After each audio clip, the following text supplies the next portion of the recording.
Devlog number 3 for my turn-based deck-building roguelike called mole_game. This week was an odd one, but I got a lot done. A few relics were implemented, a couple new attacks are in the works, and we have a new enemy in the game, but the majority of the time was spent on rework. My cat is meowing in the background.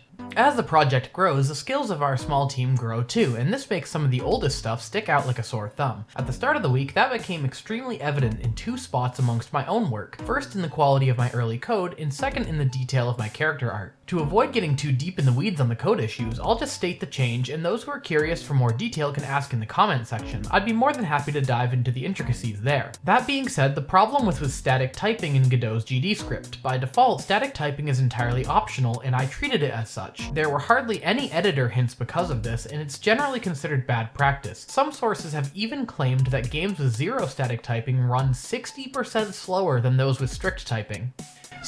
So basically, I turned on the option to throw an error anytime I'm not 100% explicit and proceeded to refactor every line of code for the whole game. It's done now, but let's just say lesson learned. Then there was the character art. I drew up some sprites for this new enemy, the Best Spuddies, and my wife politely informed me that they didn't quite fit in. We talked about it for a while and we agreed that the Spuddies art style was better, so I set forth to get the original enemies caught up. This was largely just a shading upgrade, adding some highlights to the textures, but also I ditched the single color outlines, shading that too so the whole sprite looks better. Here's a quick side-by-side of the beatdown beat. How do you like the change? Next week, I'll have a lot more content updates to share instead of all this behind the scenes stuff, so stick around and have a good weekend.